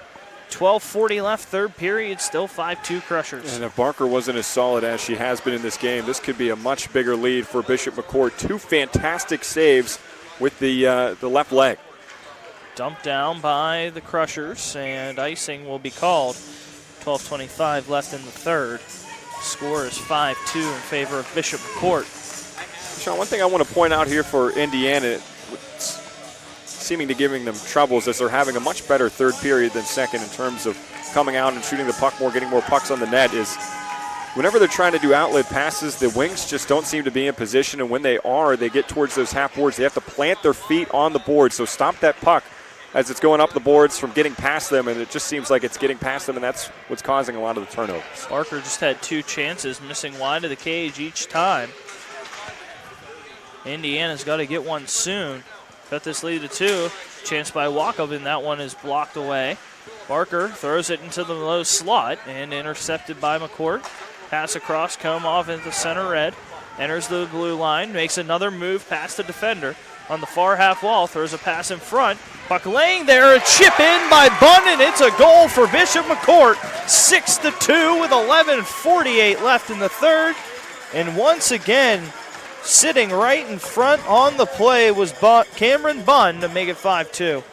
And Bunn was in the right place at the right time. Got the puck, and Barker couldn't see it at all. There were 3 or 4 of her teammates right in front, laying down, a couple standing up. No way she had a chance of seeing where that puck was at. And Bunn, I said it before, he's kind of a smaller guy, so he kind of just stands in front of the fence, and Barker can't see him at all, and he just turns around again, finds the puck on his stick, and buries it. Guth Borowski with the puck. Throws it off the near boards, intercepted by McCort. Now the puck rests in the middle slot, and Indiana makes a play defensively to get it out of harm's way. Dumped down by Costero. On the near side boards now. Eisenhower throws it off the glass ahead and settled down, and retreating back with the puck is Ridge Phillips. Phillips pinned on the boards. Phillips brings the puck ahead, soft off the glass on the near side. Back down, and now Costero with a chance ahead. Costero trying to go between the legs of a defender, loses it. Guth Borowski can't do anything as he's connected with Costero, and it's chipped into the Crusher bench. Stops the clock with 10:53 left in the third. And McCort pulling away here. Had a chance to go to the Class A championship game next Monday here as the 1 seed in Class A. And at this point for Bishop McCort, you don't want to cause any turnovers. Don't give Indiana any life. And right now they're going to be pretty conservative with the puck. They're not going to see too many chances unless they have a wide open lane. But here's Komov with a lot of speed. Ahead with the puck. He is knocked off quickly. Indiana has to begin work. And fan on it by Arton, trying to get the puck ahead. Barker loses it. And now a pass that's chipped off the stick of a Indiana defender. Behind the cage, and Sharp just stopping at a great angle taken by McCort. And it was Karlovich. He has 2 goals tonight. There's a play behind the cage. Bunn with the puck now. Bunn sends it behind. Dancing with the puck. Sights. And we have a scrum on the far side. Helmet has come off. And that's from a McCort player. Burkhart. Burkhart has been unnecessarily rough here in this third. You're going to see it right here. Hits him up high and finishes it off. I mean, that wasn't as bad as the one that we saw before. As you might hear Bishop McCourt's fans, they're up in arms as Burkhart has been, nasty all game, but has been clean for the most part here in the third. In the last 30 seconds, he has done some very dirty plays, and he's lucky he didn't get caught the first time. So power play for McCort. Back to the point, Kostero. Come off across Kurlovich. Dances on the left wing, circle, and he threw a pass looking to go to the low slot and threw it right into the leg of the defender who dumps it down for Indiana. And you have to be careful here if you're Indiana and also Bishop McCort. It's unfortunate, but high school games, when they're tending to be a little bit of a blowout, you have both these teams kind of lose their cool. Bishop McCort has been disciplined as they have been all season long, but they need to watch their backs as Indiana is now starting to get a little dirty. Behind the play, Kurlovich brings the puck ahead, sends it across to Kostero. Kostero enters the Indiana zone on the far side of the ice, brings it all the way to the near side left wing circle. He stops at the top of the point, sends across. Now there's a slap shot and another glove save by Barker. Great job focusing on Kostero's shot. As play stops with 8:58 left, third period, 6-2 the score. Kostero is probably used to one of those shots going in. He has one of the heaviest blasts I've seen from a high school kid here. And Barker, there's not a lot of people in front of that. Nobody wants to get in front of his shots, and that allows Barker to see the puck all the way through. Kostero settles it at the blue line to Komoff on the right wing circle. Back to Kostero. Kostero to Kurlovich. In front, slot shot, rebound attempt. Barker makes the save, settled down, and a high stick on the puck. McCort touches it up, and that will lead to a face-off. 8:38 left in the third period, 6-2 Crushers. And you had Brett Seitz standing in front of the net off its mooring, and then you have Brett Seitz talking to the officials saying, hey, the net's off its mooring, as you see it right here.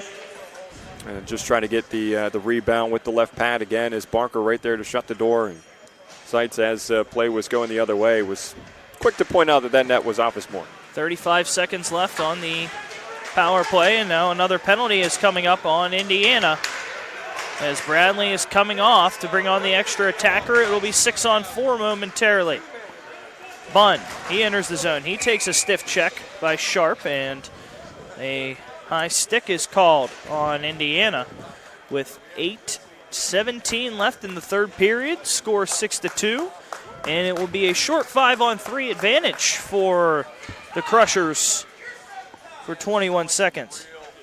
And then Eisenhower coming to the box, giving a quick shove to Bunn before he goes in. It's just this frustration part of high school hockey is really what kind of irritates me. It's towards the end of games. These teams kind of seem to lose their cool. Kostero across the Miller back to Kostero. Chance in the middle slot. Fanned on and now back, and Miller can't get the puck. Puck goes back to neutral ice. Kostero brings it ahead. First power play is going to end. Kostero behind the cage. 5-on-4 now. Back to the low slot. A shot goes wide on the far side post. Back behind the cage, playing with it. Now back to Kurlovich. Kurlovich can't settle the puck, but Kurlovich will backhand it off the boards, and Miller regroups. Miller cross to Komoff. Komoff back to Kostero, back to Komoff on the right wing circle. Back to the top of the point. Costro, a shot. Glove down again. Rebound in front. Kurlovich will get it for McCort. Throws a backhand across. Settled down and thrown out by Burkhart. Now this is a game within a game. Costro and Barker going back and forth. Costro trying to make one of these slap shots work. Costro throws his backhand off the near boards, and it's dumped down by Indiana. 7:15 left third period, 6-2 the score, 50 seconds left on the power play. Indiana tries to dump it down, but unable to get enough on it to get it through. Miller enters the zone on the near side boards. Takes a stiff check, tries to kick it out. Kurlovich steps up, and Costro there to regroup with 6:54 left third period in the neutral zone. 30 seconds left on the power play. Puck goes to the far side. Barker dumps it down, throws it on the net. Bradley makes the save, throws it out of the glove, and settles it as McCort was in a line change. Miller tried a backhand pass and a great move ahead, and here comes Williams. Williams front to backhand and a save by Bradley. Puck is still alive. They finally blow the whistle. Williams is thrown to the ground, and now he's being held up by the goaltender, Bradley. And the referees parting some players away from each other. Yeah, that was a great individual effort there for Edward Williams. He gets in, tries to go forehand, backhand. And Bradley shut the door, and then Miller took exception after that whistle was blown because Williams just got one little jab in to the goaltender after the whistle, and Miller kind of threw him down. You saw some tempers flare, but that's nothing out of the ordinary. And I liked how Bradley came out of his net, and all he did was just kind of hug Williams and pat him on the head. You know, just calm him down a little bit. Say, listen, I'm not interested in fighting you right now. I'm not upset. This is hockey. This is the game. 6.5 remaining in the third period. 9 seconds remains on the McCort power play. McCort's a player short on the ice, leading 6-2. Puck drops on the right wing circle in the McCort zone. Pushed by Williams. McCort takes it. That will end the power play. Thrown right up the boards, and icing is called with 6:19 left third period, and the score still remains 6-2 in favor of the Crushers. 2 goals tonight by Kurlovich, 2 goals by Bunn, a goal by Miller. And Coman with that beautiful goal.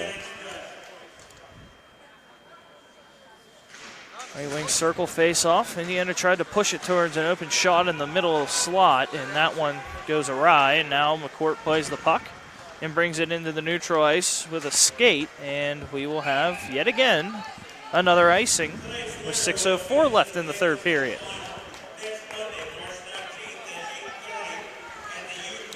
First of 2 games tonight at the RMU Island Sports Center in Class A semifinals.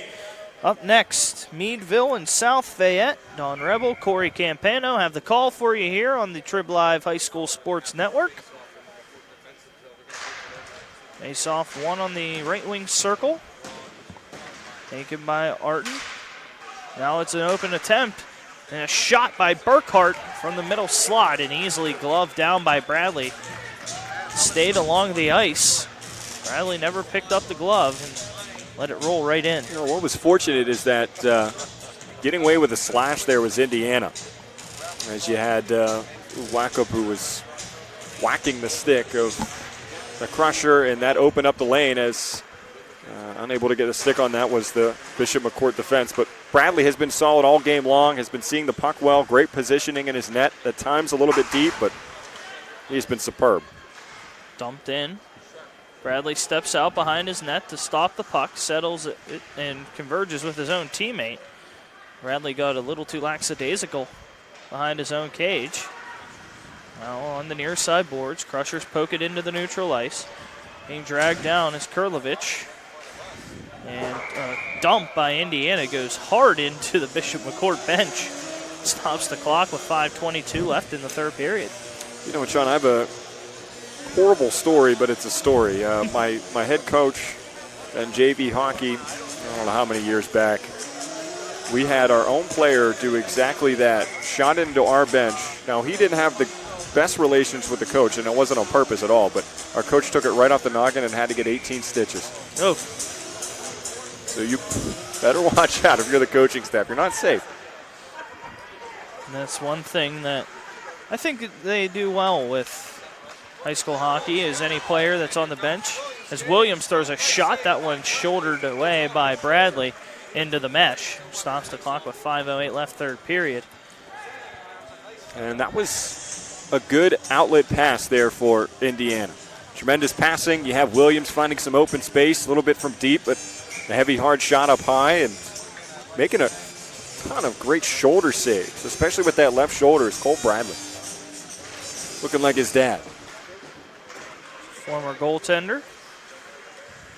Another shot. That one nearly redirected in by Williams. Goes wide on the far side of the ice. And it gave McCort, though, a quick breakout opportunity and a nice, solid hip check on the far side boards by Burkhart to knock McCort off the puck. But Indiana cannot get the puck free. Soft wrister from the near side boards is steered away by Barker. And now a near intercept by McCort back into the neutral ice. Ostero floated ahead and along the boards, and it touched a McCort player who was leaning over the bench and stops the clock with 4:28 left in the third period. And you know what? I love that hip check by Burkhart. Clean play. You know, he's gotten himself into trouble here in the later part of the third. As you see, he reads it well, times it perfectly, separates the man from the puck, clean as can be, well executed. And although it wasn't one of those hip checks you see where guys flip head over heel, I mean, you don't need that. That's exactly what a hip check should look like. And Burkhart has been clean for most of this game. He's been a physical presence. He's also jumped in offensively, at times letting his aggression get the best of him, but for the most part has been a great checker for the Indians. 2 shots off the draw for Indiana.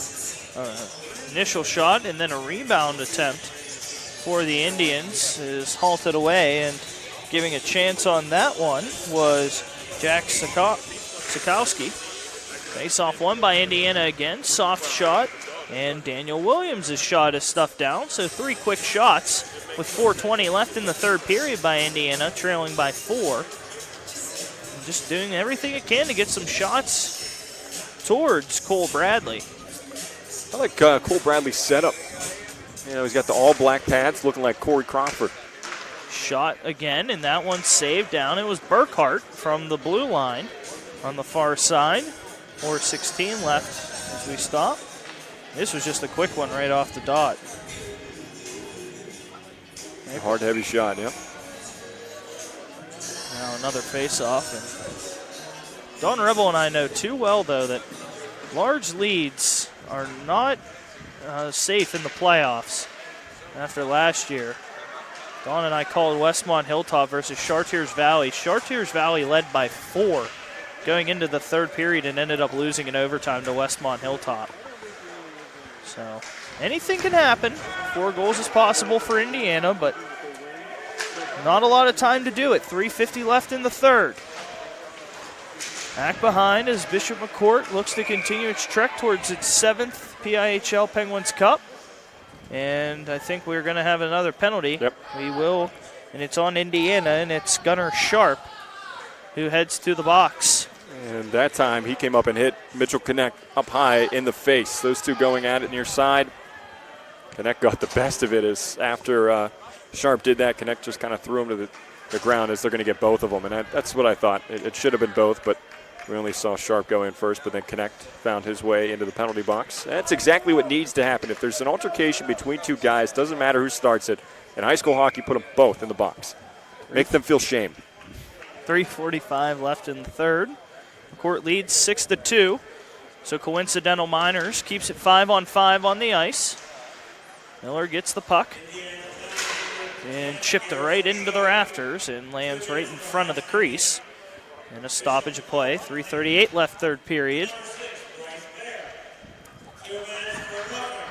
Roughing penalties on each end.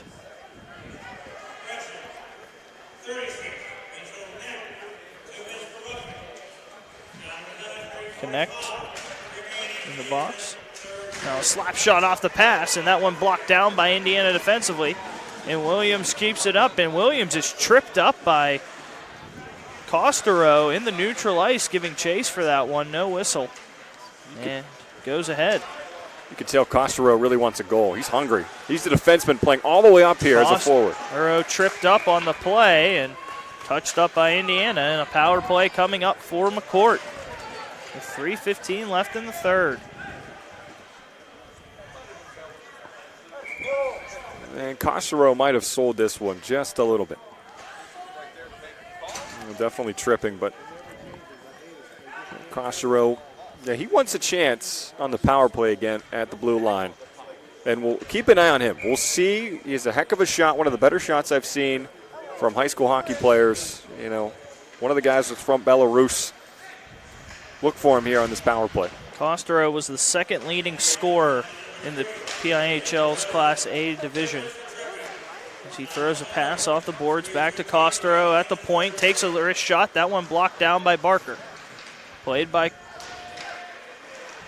come off, and back goes Costero to play the puck, and he is hauled down to the ice, no call, by Guth Borowski, and it's come off with the puck.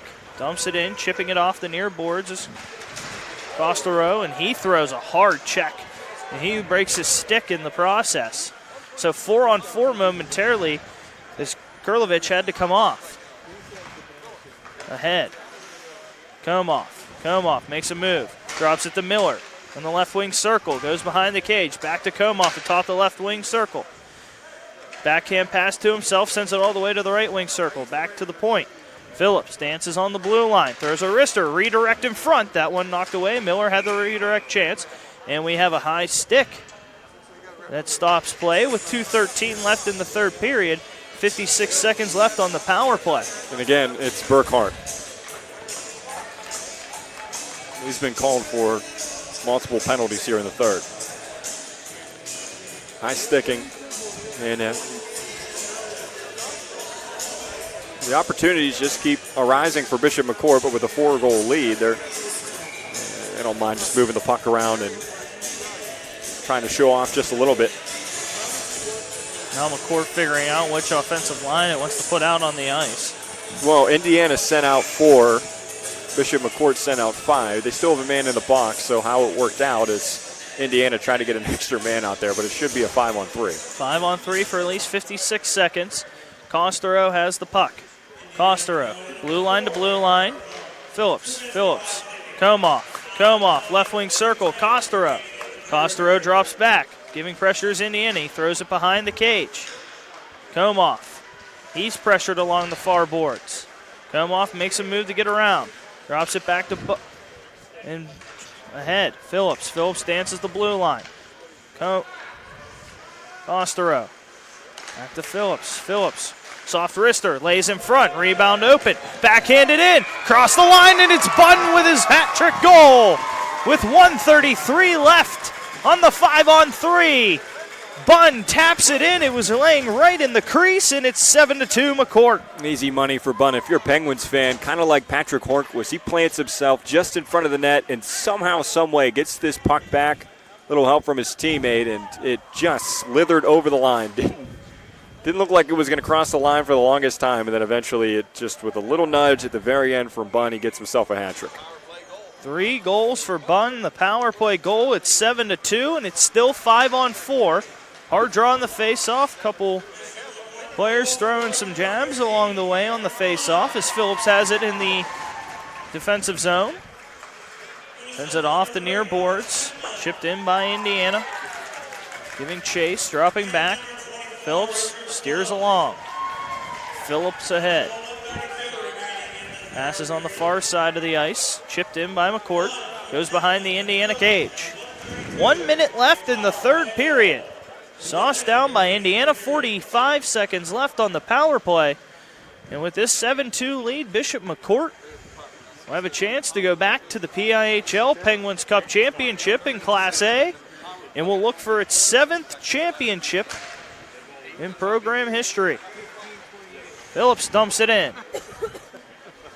Goes to the far side. Barker can't possess the puck long enough. Thrown off the boards. Stepping up Phillips, a shot. That one just high and wide of Barker. And now all the way to the near side, taking a slash on the play, and Indiana comes ahead. Dropping back and steering along with the puck is Josephson. Josephson back to Barker. He dumps it down. 15 seconds left, third period. Power play has ended. 12 seconds left. Now a pass to the neutral ice. Barker trying to find it in his feet, just chips it in. Bishop McCourt's going to hold it as time runs out, and Bishop McCort is going to the PIHL Class A Championship with a 7-2 victory over the Indiana Little Indians.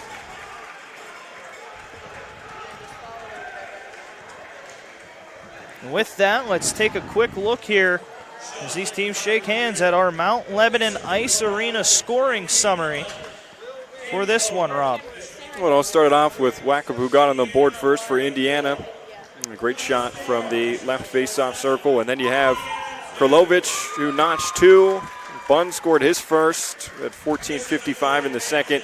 Barker for Indiana would make it a 1-point differential.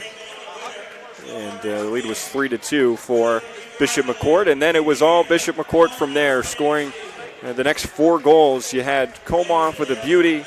You have Miller, and then you have Bunn at the end, who would finish his great game with a hat trick. And I'm really impressed with the way that Bunn played this game, parked himself in front of the net, gritty player, not the biggest in the world, but found those opportunities and capitalized on them. And Krlovic was great, notching 2. Komoff with a beautiful move. And you have Alexei Kostero, who was a beauty at the point.